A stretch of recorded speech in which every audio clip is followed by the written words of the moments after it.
Greetings, comrades, and welcome to the Rad Gaming Podcast. I'm Jemshi. And I'm Pescador. And in this episode of the podcast, we go over Bowser taking over Nintendo, Activision's feeble attempts to make more money, and also how to combat trolls on the internet. This episode of the podcast is sponsored by Cento Fiore. Cento Fiore is a lifestyle fashion brand that sees beauty in cultural heritage and always strives to offer timeless and elegant style. Visit cento-fiore.com to join the family. That's cento-fiori.com. Now, on to the podcast.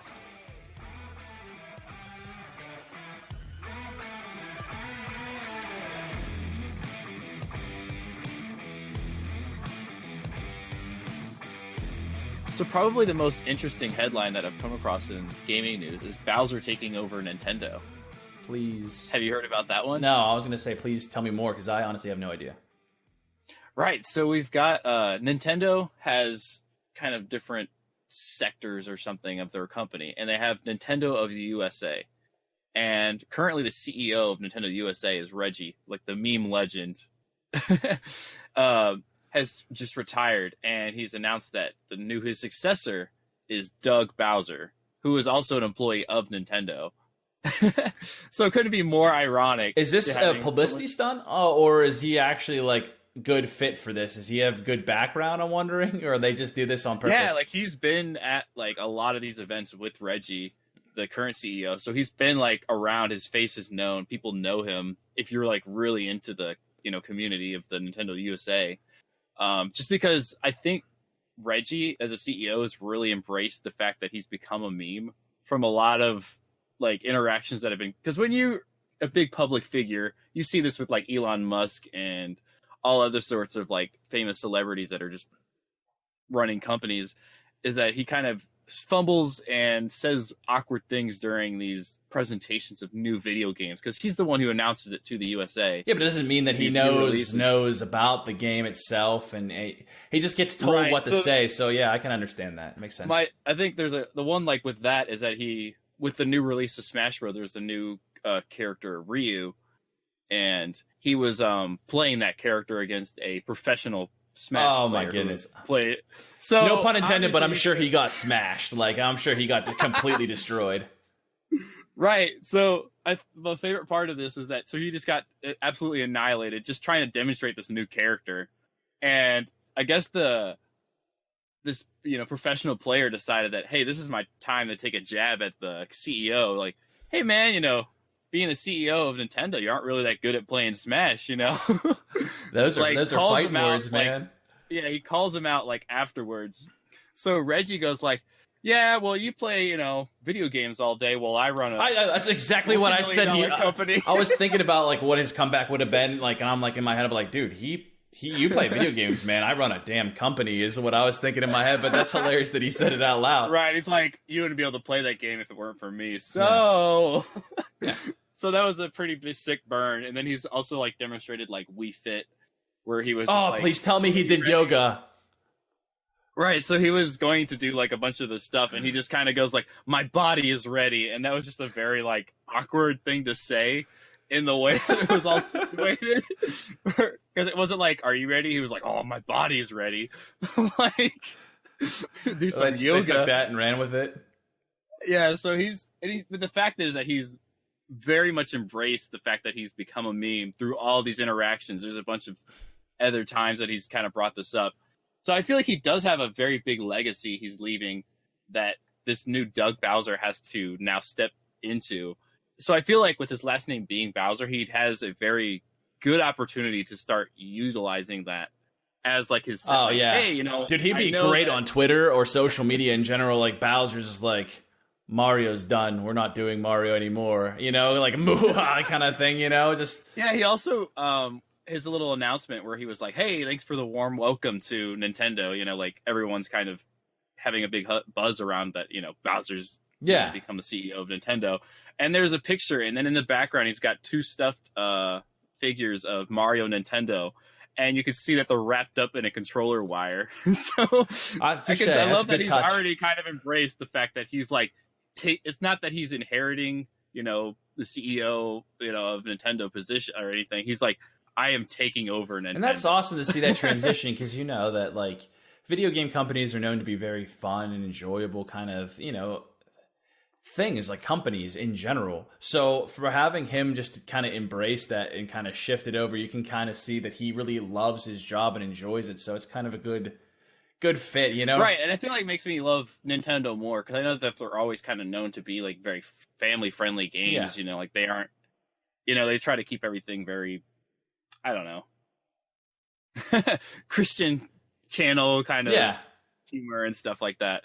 So I think it's kind of nice that they have like a very fun CEO, because I can't think of any other CEO or people that figures of other game companies that are known for being a very fun-loving person, you know? It kind of makes me think that possibly, you know, one day that, you know, he got into the company of Nintendo and they're like, dude, his name is Bowser. Let's try to train him to become the next CEO. And then when I step down, think of the PR stunt that would be, getting Bowser to take it over Nintendo. How funny would that be? I mean, I actually wondered that. I guess it's like, you think about it. What other company has been taken over by like an evil villain of that, you know, known for that, you know, platform? I can't even think of anything. Right, this could be the dark age of Nintendo, they could put it, you know, the age of Bowser era. Like, yeah, you know. yeah. But I'm even thinking of like any game characters, any evil characters, and I can't even think of one that has even resembling a name of someone that could take over a company. And man, I'm actually intrigued now. I actually want to take a look at this. Right, and I love that like they've really brought in that, you know, element to their company, and that they're very much embraced it. Like, you know, they didn't act like, oh, his name's Bowser, cool, and they didn't like acknowledge it or anything. Like, I love that he's very much acknowledging this. You know, he's sucking up all the attention. It's great that he's doing it. I mean, you know that for a fact that some media company, as soon as they saw that, they're like, this headline writes itself. Like, it's too easy. Like, go next job, please. Like, you know what I mean? Like, Bowser takes over Nintendo. You know, super easy topic. They're just like, they're loving it, I'm sure. But no, I'm actually excited to see what he has to bring, because let's be honest. I mean, other than Super Smash Brothers, and the Switch has been semi, you know, right. They haven't had successful, any I guess you could say. But I guess that, a lot of their main core games have been the next, like, you know, iteration in their main series games, like the next Mario. You know, Nintendo is like bound for a new breakout something, you know, console. Or I think they are expanding with that, because I think a lot of their main strategy has been through Smash, because they've got new characters, and they introduce a character. You're like, who is this character? And they're like, oh yeah, you know that new character in Smash? We got a new game for them coming out. Yeah, like they kind of throw people into these like kind of like Marvel movies, you know, like. They're like, oh, they made it like in Infinity Wars. I don't want to give it away. Spoiler alert, anyone that's not seen the ending of Infinity Wars, but basically they hint to Captain Marvel, which they have a new movie, and it's supposed to be coming out very, very soon. And they, you know, they kind of hint at that. They're like, oh, got a new character coming. Who could it be? You know? And then they're like, oh, right, yeah, wait, here comes the movie. Yeah. Using their previous and existing games to market the games that are. It's a very intelligent market technique. I like it. Right. I don't think I see other games really doing that. I guess most of the time it's, we have loot boxes. You know, like that's kind of their way to make money off of people. Which reminds me, you did bring up a topic this week about Activision. Is that correct?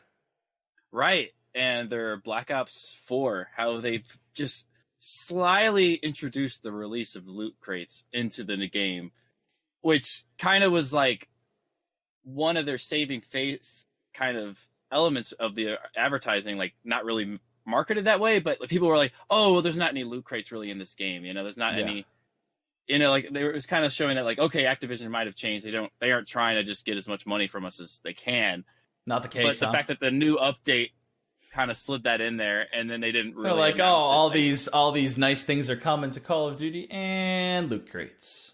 Is that what they did? Because I know it probably wouldn't have done as well as it did if they had released it initially. Because this was like, you know, you can get your pre-order, you can buy it upon release, and like all that kind of stuff. Like they had a good amount of time where there wasn't anything like that in the game. So people kind of bought into this game thinking there wasn't going to be a loot crate system. But now they've implemented one, and you kind of feel like you were misled, kind of like you like they got you. Like you're like, well, I was fooled, I mean, honestly, I did see this coming. It's a huge step for any marketing company or game company to do. I mean, Loot Crates, if their company is starting to crash and burn, if you will, for lack of a better term, but they haven't been doing very, very well at all. I mean, their stocks are going down. The company's not doing so hot because, all these awesome games, we'll talk about it again, with Fortnite for a while and then Apex Legends coming in and stealing the show early this year. I mean, it's kind of leaving no room for someone, to really move into that spot. So, I mean, Loot Crates kind of makes more money transactions. Like the life cycle of a game is really like the lifespan of a game is really short because I feel like a new game has to be released within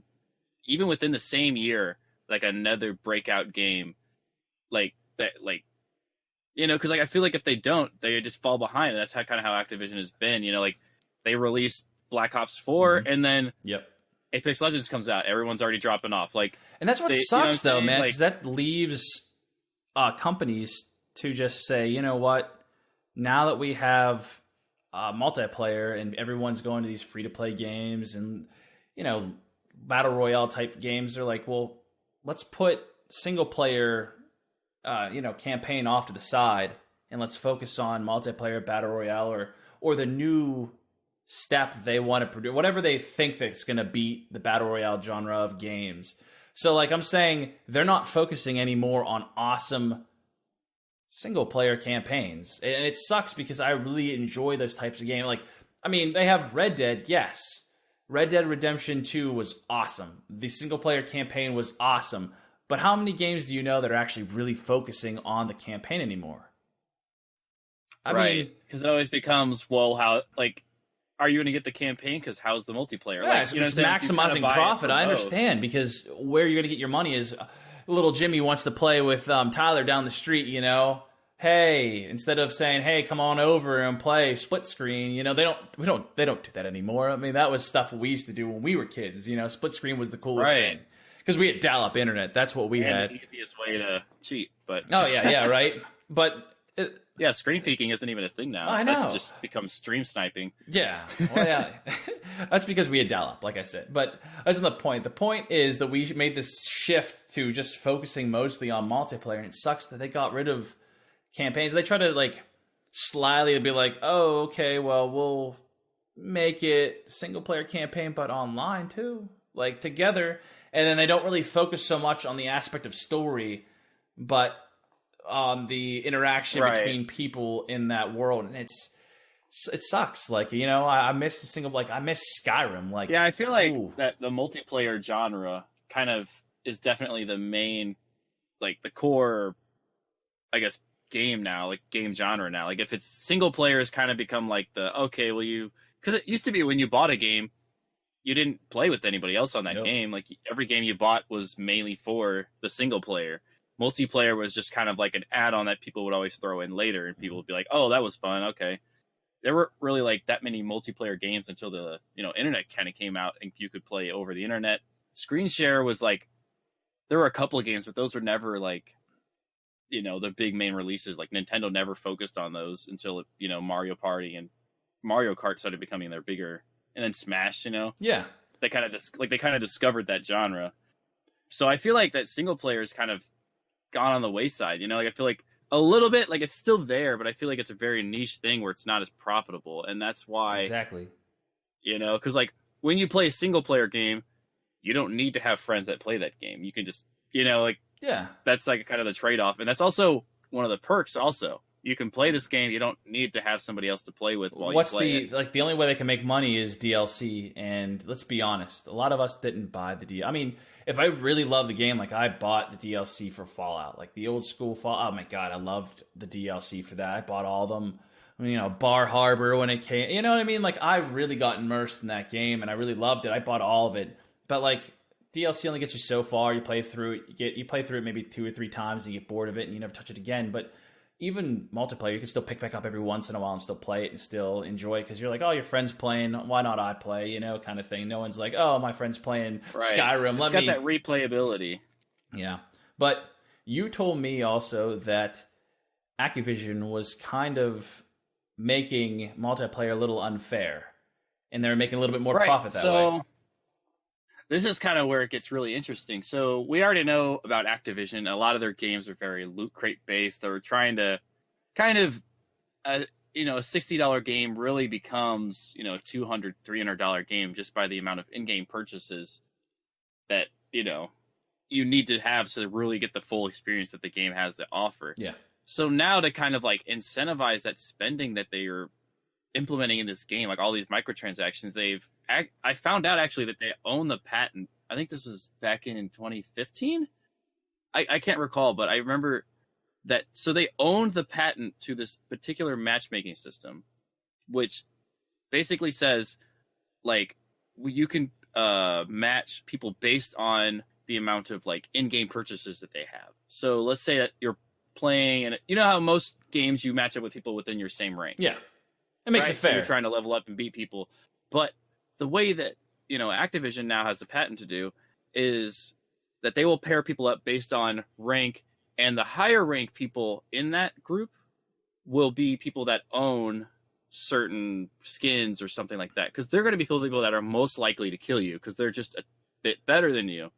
So you're going to kind of think that, okay, I'm playing this game, I'm playing people that are the same rank as me, but everybody that's winning are actually the people who are a little bit better than you, and they all have skins. So it's actually pairing you based on what kind of skins that you have, like the amount. So if you don't actually have any, you will always be paired with people that are just better than you. So it's not, they're not pairing with people that have gear that's better than theirs. It's just skins for the most part. Right. So I think the game for itself is pretty fair in itself, but I'm guessing that there's probably other. Well, they want you to look at someone else's skin and be like, dude, that's a sick skin.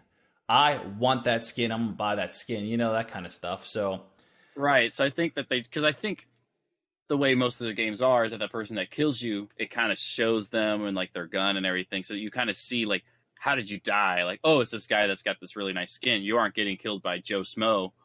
No skin Joe Schmo from down the street. Average skin Jim. Yeah, what have you? But no, it's a smart marketing technique. I just, I'm not on board with that kind of stuff. I mean, right, it really rubs you the wrong way. And they have made an announcement that they own the patent, but they're like, oh, we're not actually using it. Mm-hmm. But you own the patent, so you're planning on it. And it's weird because you're like, some companies, they do own, I give them you can own a patent so that you're like, well, I don't want any other game company to do this. Or they pay you to use that patent, which is kind of, right. So they make more money again, Yeah, so they're just finding ways to make money. So, right, I was going to lead to that where no one else can use it unless they pay them. Yeah. And that it becomes another in real life microtransaction or something. Every time I try to implement this in my game. So it really feels like Activision's money hungry. Really, yeah. I don't understand how much money they need to have. I mean, they lost a ton of money. I mean, they really have. They haven't come up with anything new. I mean, they got to make money somehow. I mean, if you look at it as a business standpoint, they're doing everything they possibly can to keep their business afloat, and I can't hate them for that. But because I would understand if I was a business, I'd be like, every possible thing you can do to make money, do it. I don't care what it is. Some guy comes up and says, hey, I got a patent for this that, matches people that don't have skins with people that skins. Incentivize purchasing. Yeah, exactly. And I'd be like, brilliant. Push it. And that would make me a douche. I understand that. But the whole point of having a company is to make money. As much as I hate it, that's what it's there for. Right. That's the whole point a company even exists in the first place. Yep. There's charity organizations, but they need to make money to run. Right. So they need to get donations and, I'm not knocking on charity or anything, but everything needs money to continually operate. Yeah. And that's why, the gaming companies, they have to make this much money, but it's starting to get a little ridiculous. And I wonder if that's why they're losing sales, because people are like, I'm just going to buy Call of Duty and it's going to be the same game. If Call of Duty 5 comes out, or Black Ops 5, I mean, what am I expecting out of that from Black Ops 4, that's different. At that point in time, when it comes out and other Call of Duties and things like that, you're just buying the name, and that's the sad truth. Everyone's just not. They're not going for. They know what they're going to get with Call of Duty. It's a shooter. Run around, zombies, all that good stuff. But there is an interesting article I did see about Call of Duty that was recently in the news. Oh yeah. And I know you know about it. So about the fatal shooting that happened. So can you please maybe touch upon that? Oh, right. So I don't have the exact names of the people involved, but there was a so where did this happen? Right, so this was back in December of 2017. I guess these two gamers got in this dispute over some kind of bet inside of Call of Duty that was $1.50. So already, I mean, it's money, but I really don't think that it would be. I think it seems like it was more about pride than it was about anything else. Yeah. So I guess one of the gamers called up. It did like a SWAT. He was going to SWAT the other guy. So can you explain to people that don't know what swatting is? Right. So what swatting is? Swatting is a very unfortunate prank occurrence that seems to occur. Yeah, it's a prank that seems to occur more commonly now with the rise of the internet gaming and stuff. Is that they will, like live streamers mostly, but they will basically call up, the police or the SWAT and say, "Hey, somebody at this address, which is the address of the person you want to." You're watching probably live stream, usually, right? Is what it is. Right, and you would say, "Hey, they're holding somebody hostage at gunpoint or something like that." So you say that there's a very dangerous situation. Isn't anything to joke around with, obviously. Right. So this is obviously very illegal. Yeah. And highly dangerous because the SWAT team is basically saying somebody's held hostage and we need to, get that out safely. So they come in very prepared for a, possibly gunfire, situation that they have to deal with. And these streamers are just playing a game. Yeah. They have nothing of that sort is actually going on. And they now have to deal with the situation. And obviously mistakes can be made just by, you didn't know that they were being swatted. You may reach in a direction that they think is for a weapon and somebody could end up dying or something. So in this situation, these two gamers got in a dispute and they kind of egged each other on, like, what are you going to do about it or something? And I guess he said, he gave him the address, said, "Hey, if you're going to swat me, here's my address." I believe that's how the story went. And some way he gave out the address, but the address that he gave was actually his previous address. So the SWAT team, this guy actually went through with it and said, "You know what? That's your address. I'm going to SWAT it." So he basically called up the police and said, "Hey, there's something going on here." There's a shooting and a kidnapping is what they reported. Okay, yeah. So they've got a hostage situation, and police arrive on the scene at this guy who has no idea what's going on. He wasn't even involved in this situation, and because he wasn't prepared for what was supposed to happen, they come in and he ended up getting killed. Yeah. And it's just one of those horrible things that happened. And so as of today, they finally sentenced the guy who made that call to how many? Oh, he's asking for 20 years. I don't know. Right. So it's going to be 20 to 25 years in prison. Yeah. Just for that phone call, because his phone call led to the series of events that, got a guy led killed. To that to happen. Yeah. So it's just one of those things that is awful that happens in, streaming. I don't know why people think this is funny, but no, it's a serious thing. And that brings me to my next point of trolls, man. Like, just trolls on the internet, trolls on social media, trolls in Twitch, stream, like everything, man. Like, it doesn't matter what platform you stream on, there's trolls. And it is sad that people think that doing stuff like that is funny, because people really get hurt. And actually, we have an instance in which I did kind of witness today. I was on Twitter looking through, a whole bunch of tweets about streamers and things like that. And I'm going to botch her name. I am so sorry if I say it wrong. Skume? Does that sound right, Jemshi? I think that's right. Okay. Well, Japanese. She was actually doing a really amazing and awesome deed, and she was actually trying to bring a positive awareness, to autism. So she was having a stream, having a nice chat about autism. And a guy hopped in her stream, and I actually have it right here. His name is Red Dead 1181. And he actually ended up saying in her stream, "I really like this show and appreciate it. I'm going to follow and help the less attractive streamers that don't get as many views as more attractive ones." Yeah. Ugh. Like, that's... I don't know why someone would think that's funny, but it's extremely hurtful, And... Right. There was no... I don't know what they're trying to pull. Like, it's a... Oh, like... I don't know. I'm not one to just judge people by their looks. Like, you try to... But regardless... Like, it's just obviously they... Yeah, but, like, obviously they were coming in to throw this negative comment at someone. Like, it... You know, they wanted to say, hey, I don't think you're attractive. Like, I don't understand why that's funny to somebody. Because obviously everyone else in the chat is going to be like, what the heck? Why are you in this chat here? You're just not even... Yeah. We're trying to be positive here. And I don't understand. Like, he's just obviously trying to bring down the positivity and stuff like that. Like, it's just, in my honest opinion, it's someone that has some kind of issue with themselves.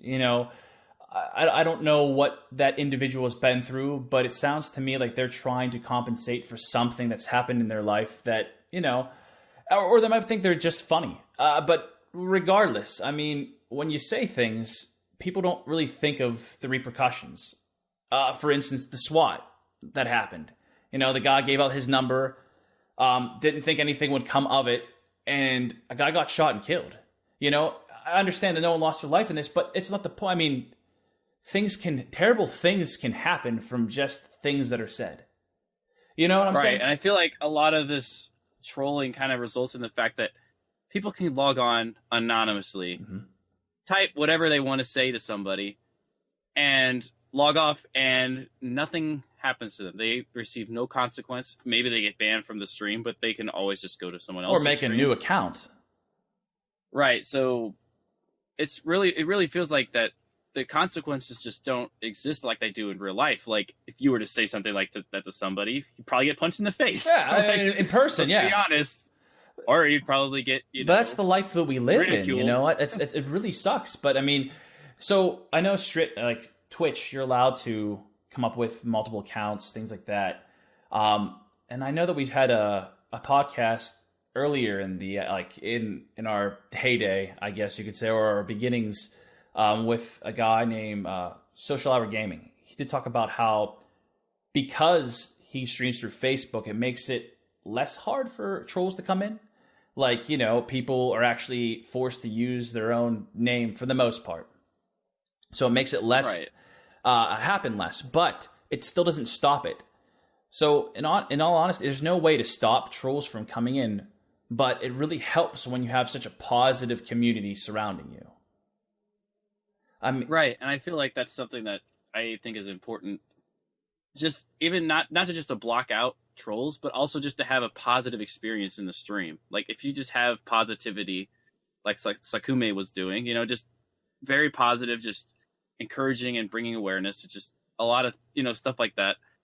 I feel like that's actually very beneficial to the stream, because obviously it kind of counteracts those trolls, because everyone kind of just kills them with positivity, Yeah. Like, so it will kind of squash them out. But like you said, like, there is really no stopping it, because they can always just make a new account. With anonymity, you can do whatever. I mean, there's no repercussion unless there's something terrible that comes of it, Right. So I think it's just nice that, with Sakumi in this,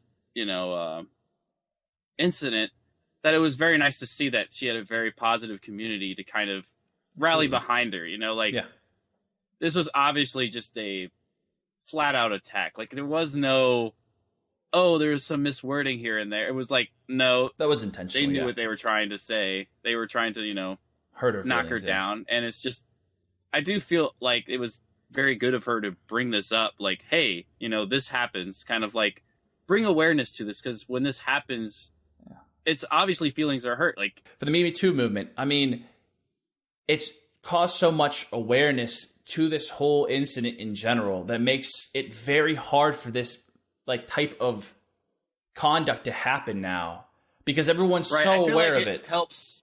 I think like on Twitch, with what she did, where she brought awareness to that, is that it no longer allows people don't feel like they want to be a bystander to this anymore. Yeah. Like, you know what I'm saying? Like when they see this happen in chat, they're not going to be like, oh, well, I'm just not going to say anything. I don't want to be a part of this. Yeah. Like they'll probably be the ones to help, you know, if they're the mods, they'll be the ones that take them down, or just say, hey, let the mods know that this guy needs to be taken out of the stream and stuff like that. Like, so I feel like that's something that is, I mean, that's what we need to do. Maybe we just need to literally do what she did and post about what that individual said. So, I mean, Red Dead 1188 or 81, excuse me, Red Dead 1181 could be portrayed for the person that they really are.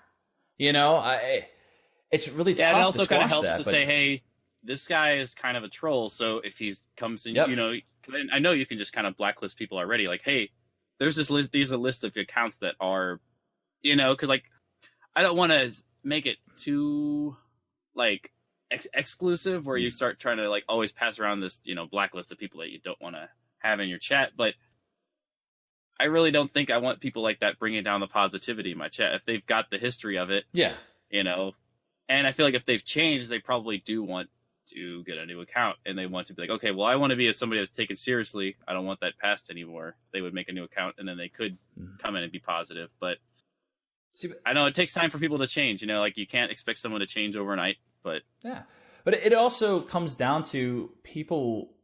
No matter what you say to people, you have to realize that everyone has a different story. You know, my story is completely different from yours.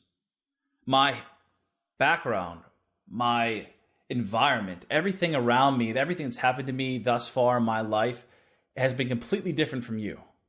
So nobody knows what I've been through. No one knows what you have been through except for yourself, unless you share to, you know, talk about that incident.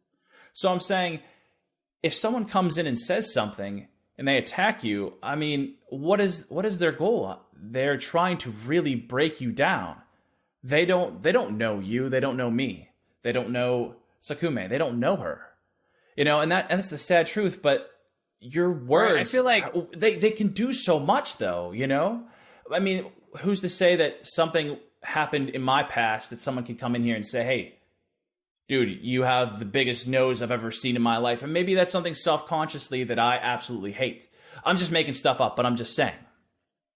That right. And could I feel really like hurt this me. kind you know? of does stem from, there are like, you know, YouTube compilations of people, you know, streamers raging at comments or being disgusted by things that people are saying. So like, they're almost like, I feel like there is a problem with a lot of these bigger streamers kind of, you know, I don't know, kind of encouraging a little bit. Like when they react in such a funny way, or like they're very grossed out by what was said, and like, you know, instead of just ignoring it, you know, like they like try to, I don't know, like I feel like then when people make compilations of that, they kind of encourages like, oh, when you go into streams and you say something ridiculous, you might get one of these reactions. And that's kind of what they probably go in there doing now. Like they have a weird username that they're hoping to get read.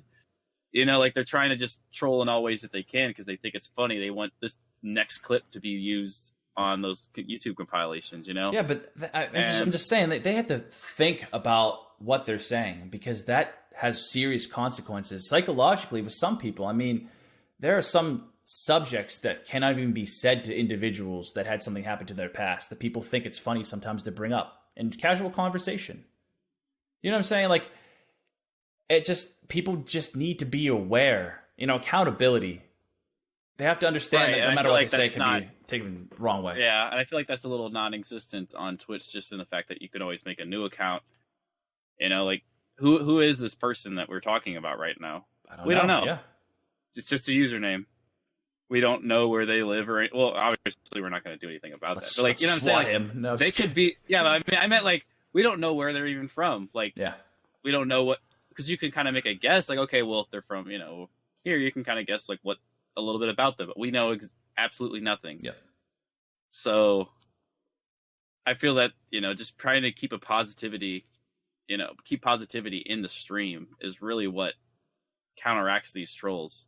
And I do, feel that Sakumi really took the best route here, where it's kind of raising awareness to her community and everyone else, because this is something that's been shared, beyond her community, because this is something that a lot of streamers deal with. Like, to be honest, if you've been on a stream, if you stream long enough, it's probably happened at one point or another that somebody's tried to send you a weird DM, try to scam you, try to just donate some money with a really weird name so you hope you say it, kind of thing. Yeah.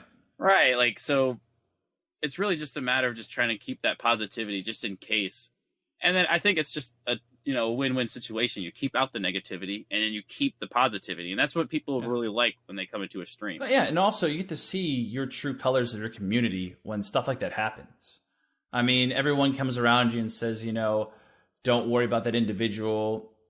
It's more or less who you surround yourself with, that how you end up living your life. If you surround yourself with negative people, then you might turn out like, Red Dead, him just going around spewing I can't say it's him, but a person, whoever that person is, just going around spewing negativity. But I mean, if you have a great community and very positive people surrounding you, like Sakume, you can actually just be okay with people just coming in and saying things and just letting it go. I mean, obviously, because you know that you're prepared for what's about to happen, or what could happen.